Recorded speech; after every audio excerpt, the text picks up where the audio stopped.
Hi, I'm Vanessa M. Meyer, and I'm here with my good friend, Dr. Natalia Pellegrino. She's a naturopath, and I'm in the healthcare business as well. We go back, way back, to the land of New York College of Health Professions in 2004. We met in massage school. And over the years, we've talked about collaborating in different ways. We have so much knowledge accumulated between the two of us from our years of experience as healthcare providers, and we want to share that with you. So we're going to be doing a lot of tips over the month of December, and I hope you enjoyed them all year long. So now, without further ado, let's get to today's health tip. We're going to be talking about how to make an amazing immune boosting elixir at home. You may have seen this at your local pharmacy or supermarket, or you just know, but it's elderberry syrup, or by its Latin name, sambucus. Yes, I'm so excited to be doing these health tips with my beautiful friends. We have so much to share, and we don't want to just keep it all to ourselves anymore. But before we dive into it, I want to mention a few precautions that I share with my patients.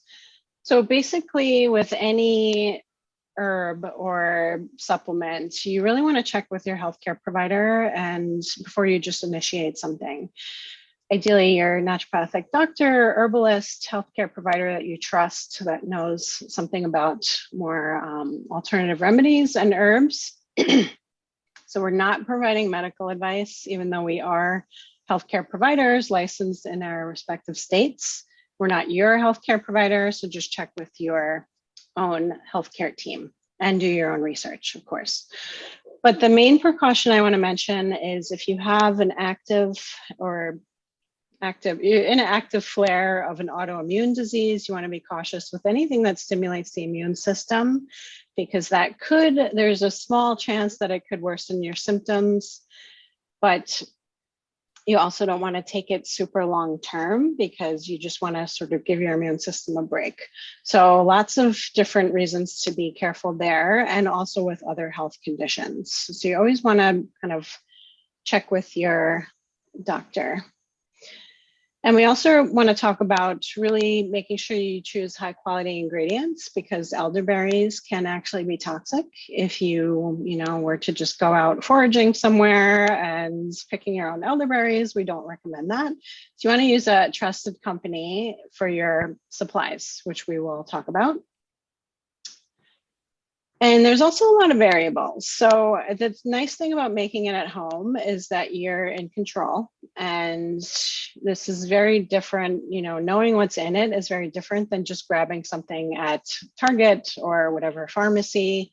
You just don't know the quality, you don't know the potency, and there could be just extra things in there that you just really don't want to put into your body.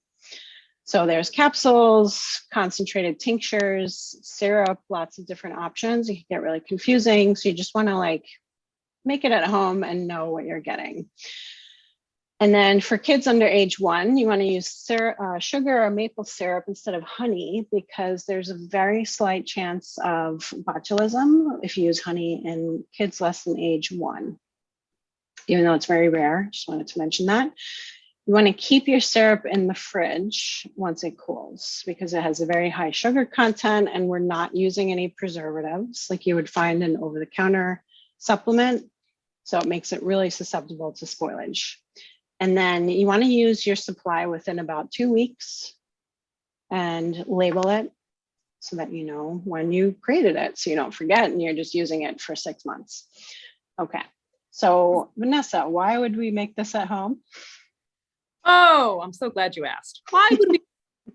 So easy to get everything. Now, I definitely do this sometimes where I don't have time to make things myself, and then I buy it, and that's totally fine. That's a backup.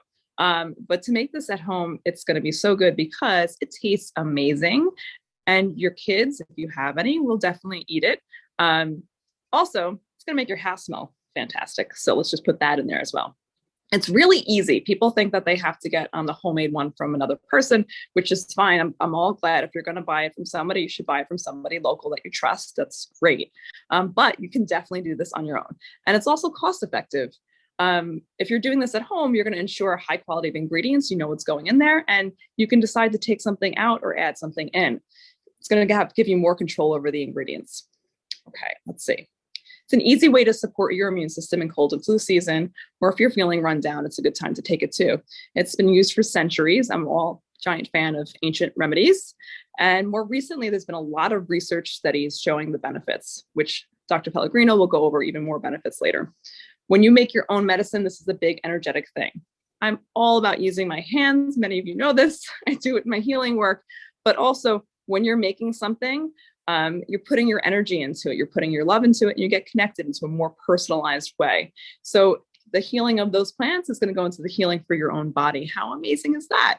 I mean, they've been doing this forever. Before Western medicine, this is how they healed. And some of it really worked. So we're going to take that with us, right? And Dr. Pellegrino is going to go over the benefits for you. Yeah, and that is really beautiful. And as we talked about before in our elderberry conversation, you know, it's like it becomes this sort of ritual of self-care. So you're like actual making of the syrup becomes a ritual that you're just really putting that energy into it. And also you've literally put energy into it. So you're going to want to use it up. And it's like, I better use this now because I put a lot of time into it. So that's wonderful. So some of the benefits include, most people think about elderberry in terms of immune support.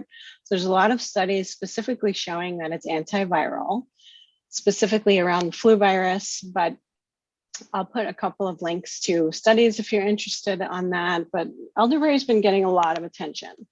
So antiviral shortens the duration of flu and other viruses, can also be antiviral. So prevention has tons of antioxidants. So like any berries, just think like darkly pigmented, you know, has a lot of those polyphenols, flavonoids, which are basically the part of the plant that makes them a superfood because it just really is anti-aging for your cells. It goes in and it clears out toxins, kind of like just preserves everything really well, which is also great from an immune sense and just a general health sense.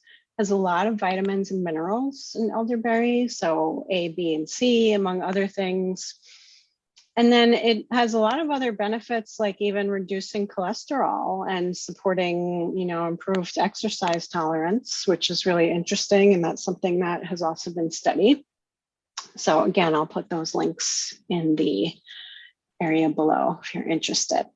So something we've also talked about is getting high quality ingredients. So Vanessa, where do you usually get your elderberries, which is the main ingredient? I usually get them on Amazon. Actually, I found this great brand, Frontier Co-op, years ago, and I've been using them. Dr. Pellegrino also uses Star West, which I use for other herbs as well, and Mountain Rose herbs. So very easy to get, and you can buy directly from some of those sites as well. So you don't have to rely on Amazon if you're not a fan. But I'm a fan, I hate to say it. Me too, I'll admit that. Yeah, I think it's just... Sorry, guys. How to make it. Let's go over this. This is so easy. You're not going to believe me. You're like, there must be some magical thing happening here. But the only magic that it needs is some sort of saucepan. I use a nice deep one. I think it's like 3 inches deep. And we're putting water and we're putting our herbs in. And then we're putting, you know, we're letting it boil. And there's your cauldron. Your modern day cauldron is a nice big saucepan.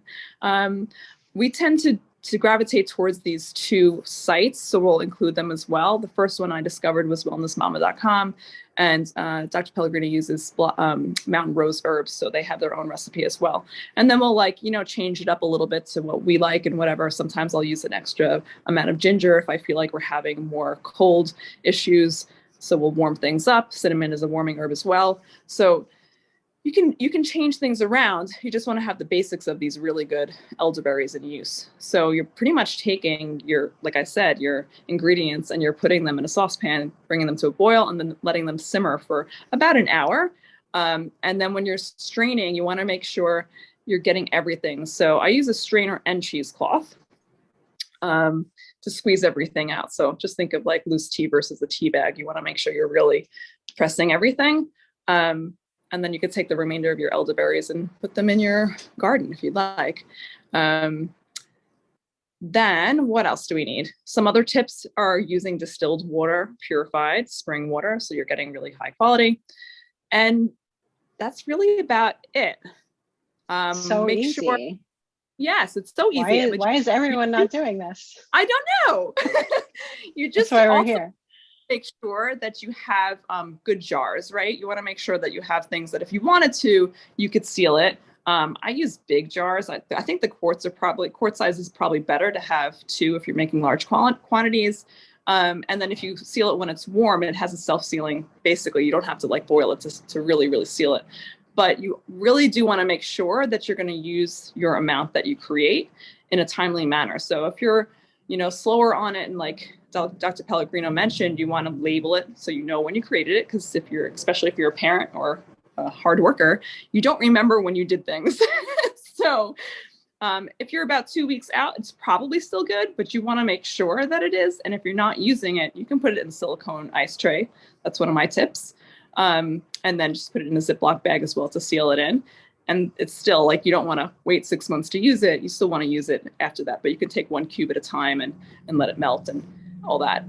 Just remember, like, because you're using honey, we don't want to, she's going to go over it too, but we don't want to denature the honey so much. So I don't like reheat it, or I don't put it in hot teas and things like that. And with that, it's your turn. Yeah, no, those are really good tips. And I think that a lot of my patients, if for some reason, there's something about having supplements in the fridge that just makes them really easy to forget. So basically how to take it is to be consistent in the cold and flu season, and maybe make it a part of your routine where you just know you'll remember it. Like, I take all my things in the morning or whatever time of day, just to create a little bit of a habit so you don't forget about it. But basically, I just take it straight. I add it to some water or hot tea. But like Vanessa mentioned, you just want to, cool it down first so you're not basically destroying the healthy properties of the raw honey. You can also add it to seltzer water. I mean, make your mocktails. It's an amazing taste.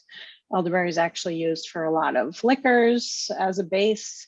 So it tastes amazing. But smoothies, oatmeal, whatever else sounds good. It's and then over syrup. What was that?